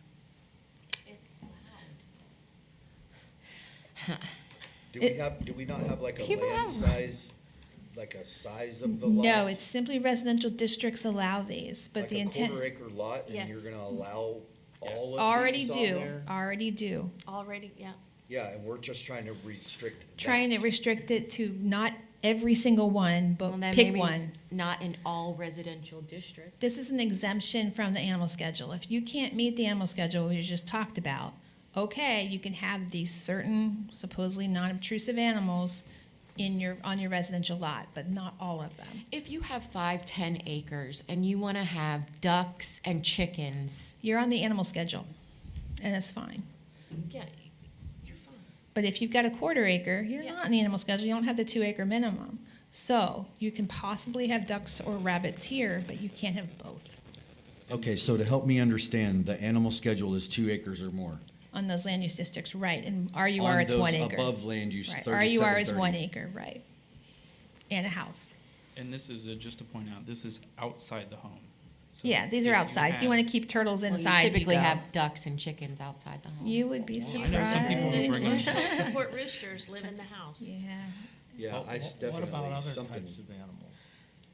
I mean, what about horses, dogs? What Dogs about and cats aren't regulated here. There's not one of the listings. We don't regulate dogs and cats. That's animal control if there's a problem. I mean, if a guy had a kennel with 20 dogs in it. Okay, well, kennel's a little different because it's outside. Yeah. And there are setbacks for that. And if it's a commercial kennel, if they're making some kind of exchanges monetarily or in other ways, that's commercial, and those are regulated. If they happen to just breed their dogs, that's not, other than animal control type things. So this is an exemption from the animal schedule for residential for these small animals, but people are doing them all. I don't understand what we're doing here. We have an animal schedule, this is the schedule. And on their residential property, why are you saying that if they have 5 acres, they're exempt from this animal schedule? Didn't say that. What I'm saying is, if they have 5 acres, why could they not have chickens and ducks? And you said they could. They can on the animal schedule. This is if you're not meeting the animal schedule. You don't have 2 acres, which is the limit in those, or you're in a HDR or something that is not on the animal schedule listing. This allows you to have still some animals outside. This is existing language. Right. This only comes up mostly on people that are less than 2 acres because that's the trigger for the animal schedule. So they can't meet those triggers of the animal schedule. They can't do it. Well, I'm going to tell you, I have less than 2 acres. I have 1.75 acres. And I had Okay. Don't admit. Not on tape, but theoretically, if you have 1.75 acres, you can have you can have 6 rabbits. Yes. What I was going to say is I had chickens, 4, and there were wild ducks in the wetlands behind me. That's not your animals. They weren't pets, but they were there. Well, it's pets, as personal pets. It's right there in the language.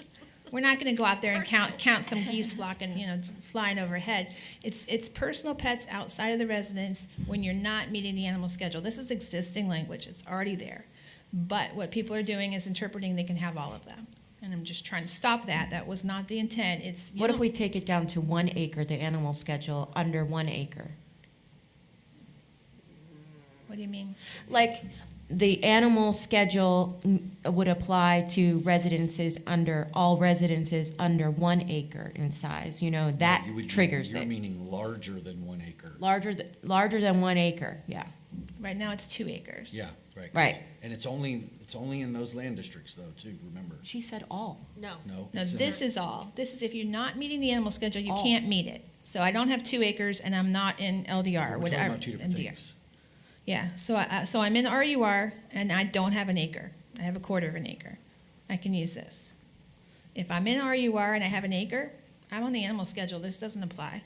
Right. This is an extra exemption for those smaller lots that can't cut that animal schedule. So this is a way to get there on these unobtrusive animals.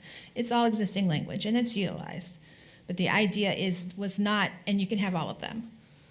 And unfortunately, people that aren't meeting the animal schedule, they're already less than 2 acres, and they're doing all of these. And we don't have a way to cite them because it doesn't say you can't have more than 1. That's where our problem I think is. that's a good clarification, and I would support it. That's what I know it's hard to explain, but it's existing language, and people are doing a lot of them. And for code, we're having trouble with that. Because this wasn't a reason to have a menagerie. It was a reason to have something, okay, you can have a couple hens because you're residents, just take care of them. And I don't support it still because I think you could have a turtle and a guinea pig. outside the residence. Yeah. I think it's something you could do.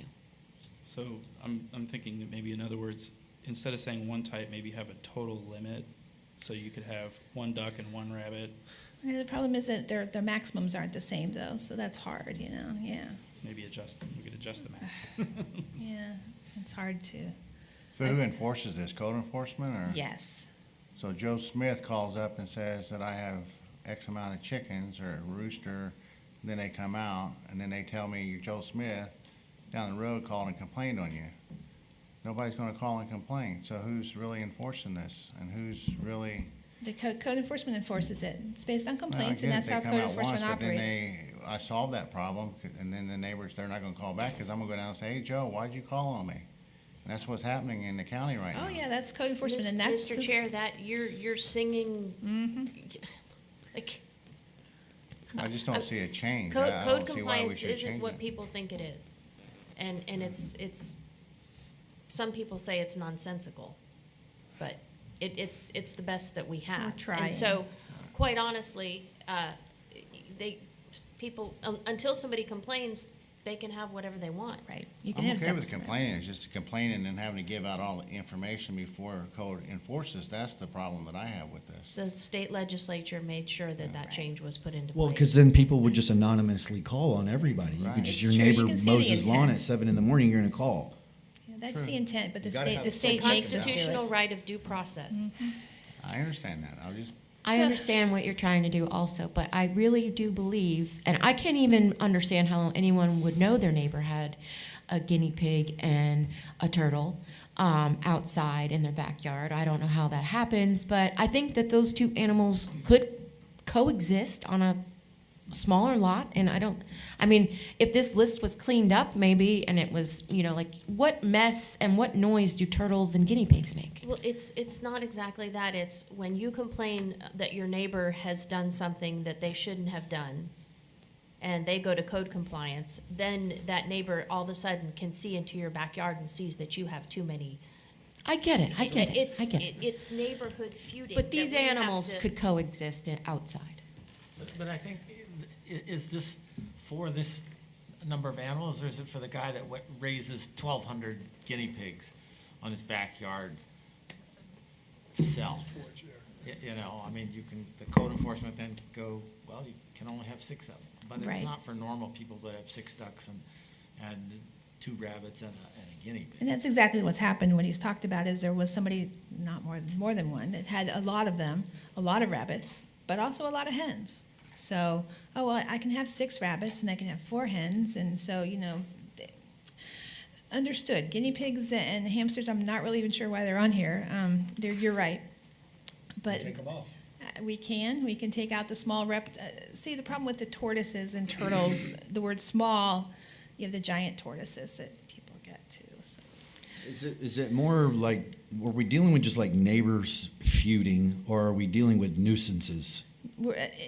The ones I've seen are nuisances. There are neighbors feuding. So what is the nuisance of a rabbit? The nuisance of it is that there's 6 rabbits, 4 ducks, 4 hens, and 12 pigeons. Right. That's the thing. It's not, and that's what we're trying to limit. Rabbits are fine, you know, they do what they do. I think that we should clarify the nuisance part of it then, maybe. If that's what we're trying to accomplish, it's the nuisance part of it.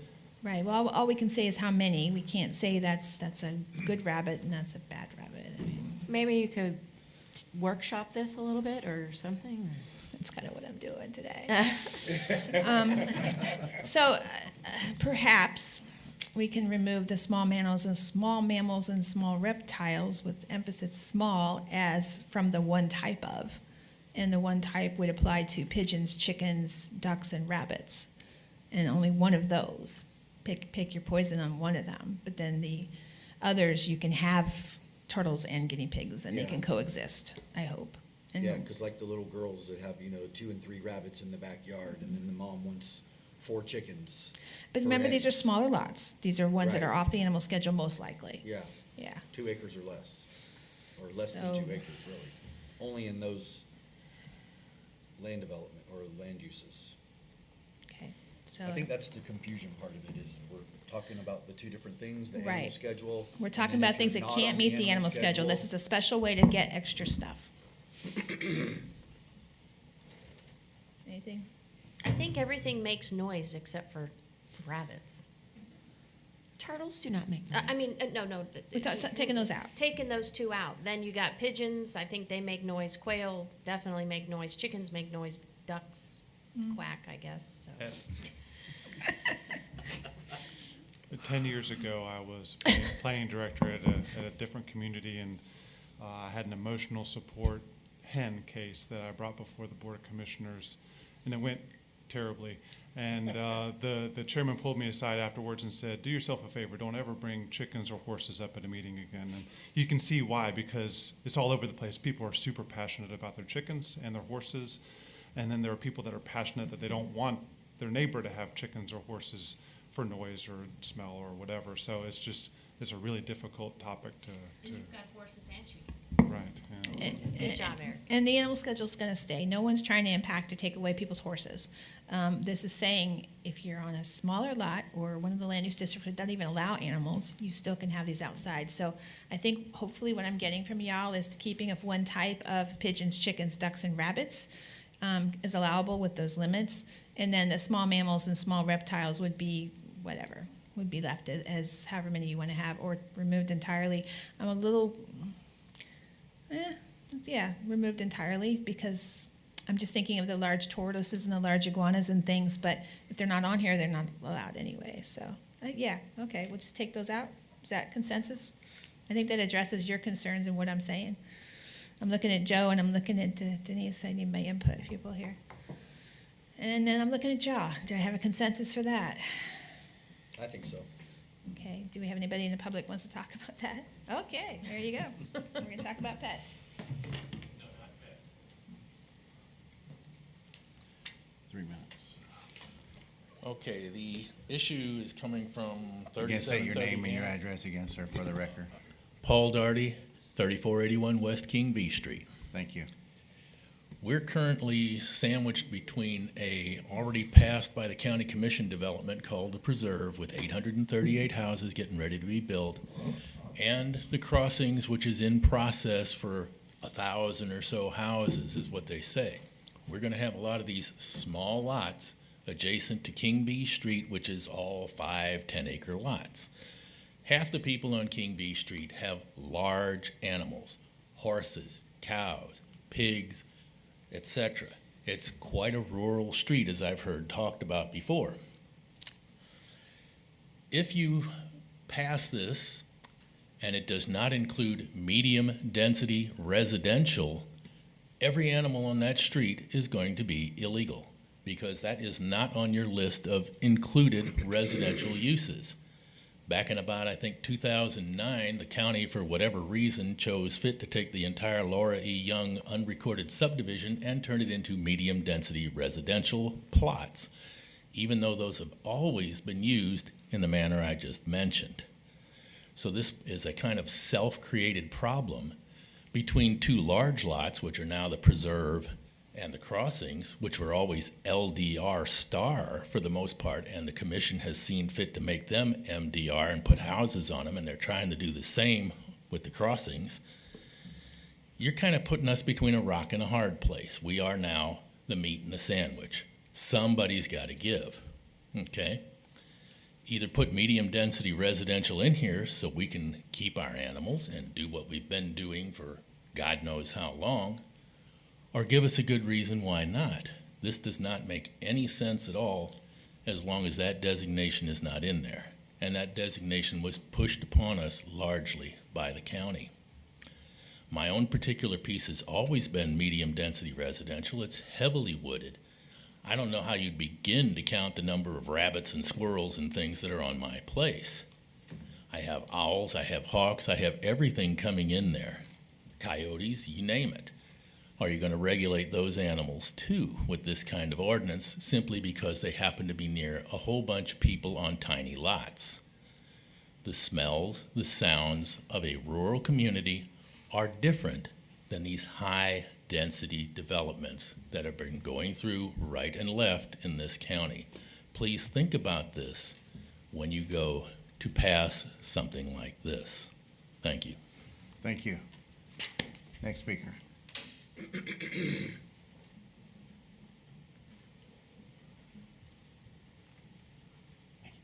Yes, Rocky Hensley, Inverness, Florida. I came here for another purpose, but listening to this, I've lived in Citrus County all my life. We live in Citrus County. We've got places out there that this stuff goes on every day, and you don't hear complaints because I think some people are sensible, but we don't live in a sensible world now. But I think you're trying to get too picky with all this. If they've got pigeons, they've got quail, they got some things, they're going to have outside pens to keep them in. They're not going to be running loose. If they're running loose in my yard, I'm going to deal with it then. But I just think you're trying to regulate. You got bigger fish to fry than what this is. I hear you talk about how many complaints, what is a lot. You know, I guess in some minds maybe one can be a lot.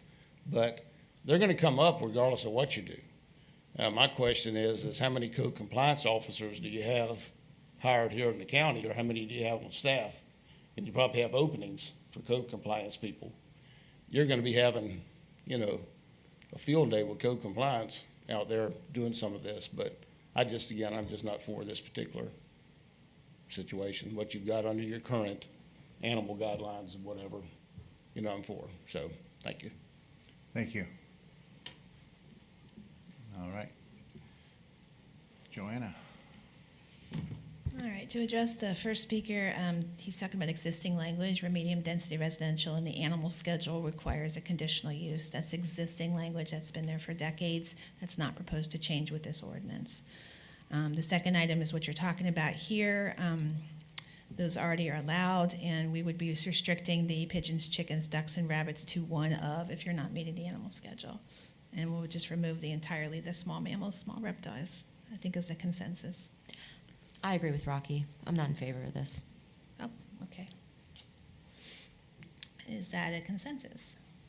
I have one. I think what we're going to face and we're going to continue to face is the development of the county. And I've only been here 5 years, but it's a rural county. A lot of the folks that are coming in here aren't. And so when you get to these small lots, quarter-acre lots and others, you would say common sense should take care of it. But unfortunately, it's not so common, and people are getting more sensitive. This is a nuisance issue if I've got to the crux of it. And I think the discussion earlier was, how do you deal with a nuisance issue? You have to have a standard. If you're a reasonable person keeping your animals, nobody's ever going to know. But for those, if it comes down to the level of code enforcement, you need a standard. Otherwise, you can't enforce anything. So, for almost all of us who want limited restrictions, including me, I have to have guidelines to live by. If I have an unreasonable neighbor, unfortunately, that's where we get into this. And what we're doing is pushing the problem down to folks who work for the county, and they are, in fact, the meat in the sandwich. So reasonable, common sense approach, that you have a reasonable standard, that most people can never tell what they're going to do, and they have some number of animals. You get rid of the small ones, address the loud, the large and loud ones, and most folks are never going to know the difference in life, and we're going to move on to other things. But we're going to face these kinds of issues more and more as development, low density, high density, medium density development comes into our county. And it's going to be the folks who are here versus the folks that are coming here. Go back to the mining operation in the last meeting. Hey, we're licensed, we're permitted, we do what we need to do, but when you start to impose, homes, this many homes near us, it's an invitation for a longer-term problem. So I think we spend enough time on this personally.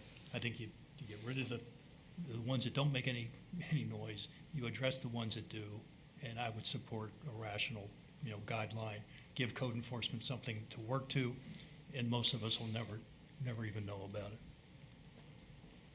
Anyone else before I move on? No. All right, let's move on. So the next section is 11035B, final plat. This wording should be obvious when you see it. So on a plat, we say that you have to have text that says Citrus County shall have a non-exclusive easement to use said roadway, etc. Not all plats have roadways as part of them. Substantially similar replats do not include roads. They're usually combining two lots or moving a lot line between two platted lots. So requiring them to put on text that says that they're giving the county an easement on their roadways is a problem because there's no roadways to give an easement to. So this is just to clarify that if there's not roadways and easements, then you don't need to put this language in a final plat. I don't think it was ever questioned until someone did and said, what? And it's true. If there's not a roadway, why are we asking for this dedication? So that's what this wording is. Is that clear as mud? I know we're all getting tired this a lot. Mr. Chair, I'll just go ahead and say Madam Attorney. I'm guilty. I'm the one that saw it on a plat. That's where it came from, yes. Didn't understand why it was on there until they told me, well, it has to be on there because it's in the code. And I said, well, that doesn't make any sense. My fault. No, I mean, it's clear. I think it was a no-brainer to us, but when you question it, it needed to be there. This don't have nothing to do with your new house you're building, right? No, sir. Absolutely nothing. She's not doing a plat that I know of. I don't have an application yet, anyway. No. Mr. Chairman, just a quick question. Mhm. Are the new developments that we're seeing applications for, are most of the roads inside of these developments privately owned roads? Yeah, the county will not accept dedication of new roads anymore, so they all have to be. Now, there's exceptions like Beverly Hills, that's a DRI, so some of those probably will have to be public, but we'll deal with that down the line. The county says no new public roads, so they are private, yes. Okay, thank you. Every one of them is now private. It's coming before you. That's probably a good thing. Probably. That's it. You survived. Thank you. I know it's not really my time, but I'll go ahead and tell you, we don't have a meeting in 2 weeks, yay. And that's good because you'll need to rest up for June and July. We have a very, very packed agendas for those particular months. You saw Jen earlier today, Jen Perkins. She's staying, thank goodness, but Ashley Baldwin, our planner, who was an arborist, has taken another job. We're very, very sorry to see her go, but we do have another planner starting, I think, a week from Monday? 13th. 13th, yes. So he's coming to us from Hillsborough, correct? Pinellas. Pinellas, Tampa. He's coming to us from Pinellas. We're very excited to have him, and we'll be advertising Ashley's position soon. So we're trying to get you as many planners as we can before you. Thank you for this. I know it was painful, a lot of stuff going through, and I really do appreciate the input. Thank you. Just one thing, I just want to ask you, the public, if they have anything to say about 11035.b. Anything to discuss on the roadway there? All right, thank you. Ms. Lynn Language. Thank you. You admitted it. I wasn't going to say it. Well, it's fine. It's made no sense. So this is being taken up by the county commissioners when? Good question.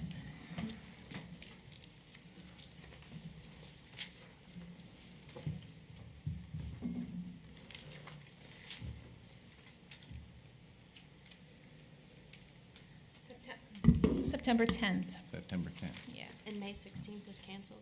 May 16th is canceled, so y'all can rest up for June. All right, any other discussions from the board? Mr. Landon, do you have anything to? No, sir, thank you. All right. Well, seeing no other business before us, meeting is adjourned.